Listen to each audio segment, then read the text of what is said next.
Welcome back to channel. കഴിഞ്ഞ വീഡിയോയിൽ നിങ്ങൾ എൻ്റെ ബൈക്ക് സർവീസ് ചെയ്യുന്നു, പിന്നെ അതുപോലെ PPFൻ്റെ കുറച്ച് മെയിൻ്റെനൻസ് ചെയ്യുന്ന കാര്യങ്ങൾ കണ്ടു. ഇന്നത്തെ വീഡിയോയിൽ ബൈക്കിൻ്റെ ഓയിൽ മാറുന്ന കാര്യമാണ്. അപ്പോൾ ഇത്രയും കാലം യൂസ് ചെയ്ത ബജാജിൻ്റെ ഓയിൽ അത്രത്തോളം റീഫൈൻഡ് ആയിട്ട് എനിക്ക് ഫീൽ ചെയ്യുന്നില്ല. മേ ബി ഞാൻ വാങ്ങിച്ചിട്ട് ഒരു മാസം ഞാൻ ബജാജിൻ്റെ ഓയിൽ ഓടി, പിന്നെ തൊട്ടെല്ലാം ഞാൻ അഡിനോളാണ് യൂസ് ചെയ്തിട്ടുണ്ട്. പക്ഷേ അഡിനോൾ യൂസ് ചെയ്യുന്നതിൻ്റെ അതിൻ്റെ ഒരു റീഫൈൻമെൻറ്റും സ്മൂത്ത്നെസ്സും ബൈക്കിൻ്റെ എഞ്ചിന് ഉറപ്പായിട്ട് വരുന്നത്. ആ ഒരു റീസൺ കൊണ്ട് തിരിച്ച് ഞാൻ അഡിനോളോട്ട് ഷിഫ്റ്റ് ചെയ്യാൻ പോകുന്നു. ഓയിൽ ഞാൻ ഓൾറെഡി പുറത്ത് നിന്ന് മേടിപ്പിച്ചായിരുന്നു. ഞാൻ നിങ്ങളെ നേരെ ഗോപ്രോയിൽ കാണാം.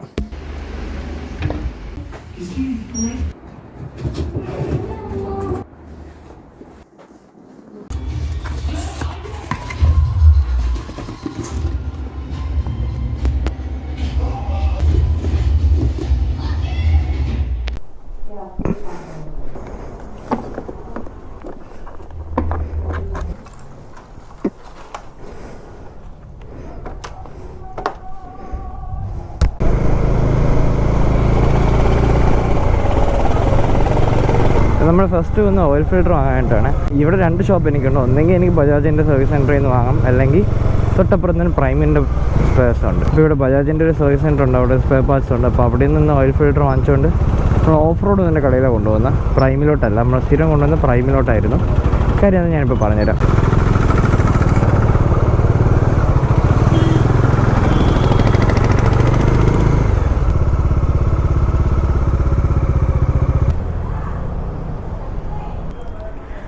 ഡോമിനോൻ്റെ ഓയിൽ ഫിൽറ്റർ ഉണ്ടോ? സ്റ്റോക്കില്ല. ഓക്കെ, ശരി. അപ്പോൾ ഇവിടെ സ്റ്റോക്കില്ല. ഇനി തൊട്ടപ്പുറത്ത് പ്രൈമിൻ്റെ ഒരു സ്പേസ് ഉണ്ട്, അവിടെ ചോദിച്ചു നോക്കട്ടെ. പ്രൈമിൻ്റെ ജസ്റ്റ് ഒരു സ്പേസിൻ്റെ ഷോപ്പ് മാത്രം ഇവിടെ ഓപ്പൺ ആയിട്ടുണ്ട്.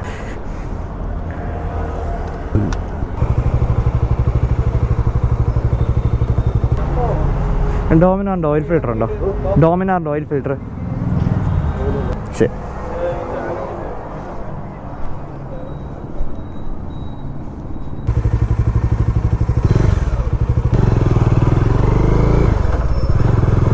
ഇപ്പോൾ ബൈക്കിൻ്റെ ഓയിൽ ഫിൽറ്റർ വാങ്ങിച്ചു. ഇനിയിപ്പോൾ നേരെ ഓഫ് റോഡിലോട്ടാണ് പോകുന്നത്. മുമ്പ് ഞാൻ എൻ്റെ ബൈക്കിൻ്റെ ഓയിൽ മാറാൻ ഇങ്ങനത്തെ ചെറിയ ആവശ്യങ്ങളൊക്കെ ഞാൻ വന്ന് പ്രൈമിലായിരുന്നു. പക്ഷേ ഇപ്പം പ്രൈം നിർത്തി മീൻസ് അവർ ബജാജിൻ്റെ സ്പെയർസ് കൊടുക്കുന്നുള്ളൂ. ഇപ്പോൾ അവർക്ക് സർവീസ് സെൻറ്റർ ഇല്ല, സ്പെയർസ് മാത്രം അവർ ഡീൽ ചെയ്യുന്നുള്ളൂ. ഇൻ കേസ് ബജാജിൻ്റെ സർവീസ് സെൻറ്ററിൽ സ്പെയർ പാർട്സ് അവൈലബിൾ അല്ലെങ്കിൽ നിങ്ങൾക്ക് സെക്കൻഡറി ഓപ്ഷനായിട്ട് പ്രൈം വയ്ക്കാം ട്രാൻഡ്രത്ത്. പക്ഷേ മുമ്പ് അവർക്ക് സർവീസ് സെൻറ്റർ ആയിരുന്നു, ഇപ്പോൾ അവർക്ക് സർവീസ് സെൻറ്റർ ഇല്ല.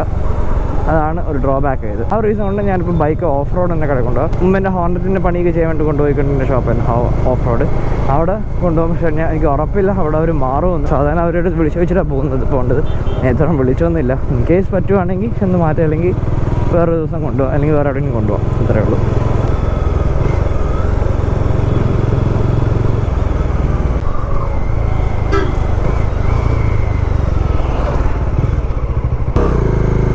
ലാസ്റ്റ് ഇവിടെ നമ്മൾ ഹോർണറ്റും കൊണ്ടായിരുന്നു. വന്ന കാര്യം നടന്നു കിട്ടിയാൽ മതിയായിരുന്നു.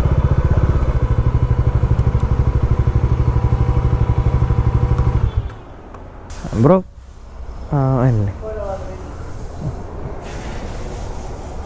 A few moments later. ഇവിടെ ഫ്ലോപ്പായി. ഇവർക്ക് വണ്ടികൾ ആക്ച്വലി കുറേ ഉണ്ടായിരുന്നു. രാവിലെ സർവീസിങ്ങിനെടുത്ത വണ്ടികൾ അവർക്ക് ഡെലിവറി ഉണ്ട്. അപ്പം അതിൻ്റെ ഇടയിൽ കൂടെ എൻ്റെ ഒരു ബൈക്കും കൂടെ കൊണ്ട് കുത്തിക്കയറ്റി അവരുടെ ഫുൾ പ്ലാൻ ഫ്ലോപ്പം. ഇപ്പോൾ വേറൊരു കടയിലും അവിടെ പോയി നോക്കാം. അവിടെ നടന്നില്ലെങ്കിൽ നാളെ വല്ല വരാം. നല്ല മഴ എവിടെയോ പെയ്യുന്നുണ്ട്.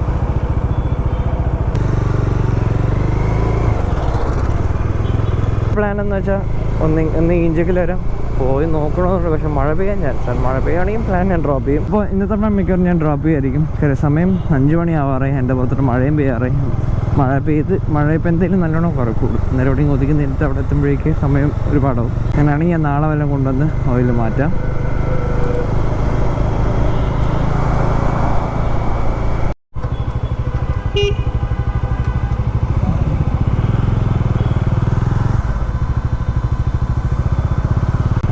അപ്പോൾ ഇന്നത്തെ പ്ലാൻ ഫ്ലോപ്പായിപ്പോയി. നമുക്കപ്പോൾ ഇതേ പ്ലാൻ നാളെ നമുക്ക് നോക്കാം. Okay, bye. അപ്പോൾ നമ്മളതാ പിന്നെയും വന്നു. ഇതിപ്പോൾ അടുത്ത ദിവസമാണ്. കഴിഞ്ഞ പ്രാവശ്യം പോയത് ഫുൾ അവസാനം മഴ നനഞ്ഞ് എത്തിയത്. അപ്പോൾ അതുകൊണ്ട് ഞാൻ ഗോപ്രോ എടുത്ത് അകത്തോട്ട് വെച്ചായിരുന്നു. ബൈക്കിൻ്റെ അവസ്ഥ അതോടെ ഫുൾ ചെളിയിട്ടുണ്ട്. ഇന്നും ഇതാ നോക്കി നിങ്ങൾക്ക് കാണാമല്ലോ, മഴക്കോൾ ഇങ്ങനെ വന്ന് കിടക്കുവാണ്. പക്ഷേ ഇന്ന് നമ്മൾ രണ്ടും ആക്ച്വലി ഒരു മഴ കഴിഞ്ഞതേ ഉള്ളൂ.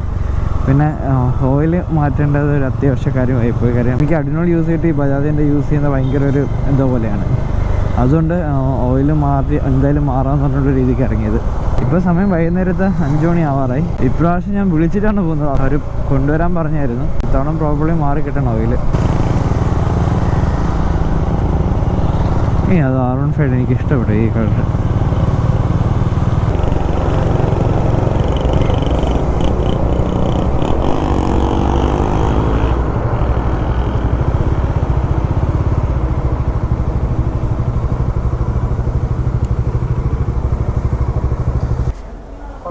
നേരത്തെ വിളിച്ചിട്ടാണ് മറ്റേ ഓയിൽ ചേഞ്ചിൻ്റെ ഓയിൽ ചേഞ്ച് ചെയ്യാൻ വേണ്ടി.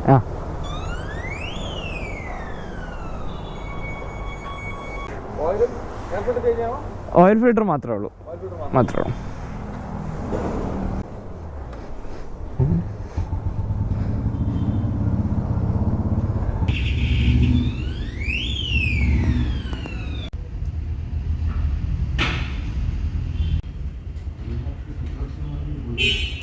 എന്താ ചെയ്യുന്നത് വെച്ചാൽ നമ്മൾ ബൈക്കിന് വേണ്ടി ഒരു എൻജിൻ ഫ്ലഷ് വാങ്ങിച്ചിട്ടുണ്ടായിരുന്നു. അത് പഴയ ഓയിലിൽ കൂടെ അതങ്ങ് ഒഴിച്ച് ഒരു 5 മിനിറ്റ് ബൈക്ക് സ്റ്റാർട്ട് ചെയ്ത് വയ്ക്കും. എൻജിനൊന്ന് കൂൾ ഡൗൺ ആയതിനു ശേഷം അവർ ഉള്ള ഓയിൽ ഫുൾ ഡ്രെയിൻ ഔട്ട് ചെയ്യും. എന്നിട്ട് പുതിയ ഓയിൽ ഒഴിക്കുകയും ചെയ്യുന്നുണ്ട്.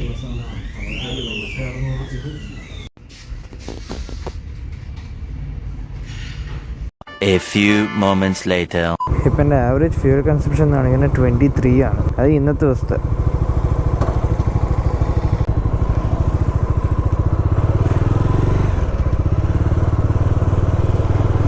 എൻജിൻ ഓയിൽ മാറേണ്ട ഒരു സ്മൂത്ത്നെസ് എല്ലാം അറിയാൻ പറ്റുന്നുണ്ട്.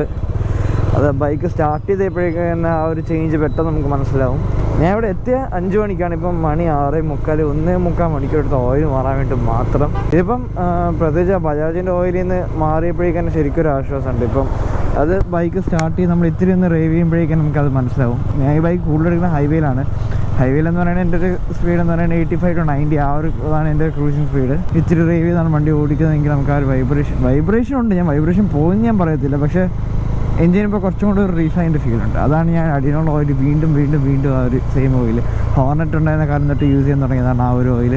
അത് തന്നെ ഇപ്പോൾ ഡോമിനാറിന് ഞാൻ യൂസ് ചെയ്യുന്നത്. ഇപ്പോഴും ഞാൻ എല്ലാവർക്കും റെക്കമെൻഡ് ചെയ്യും അഡിനോൾ ഓയിൽ യൂസ് ചെയ്യുന്നത് നല്ലൊരു ഓയിലാണ്.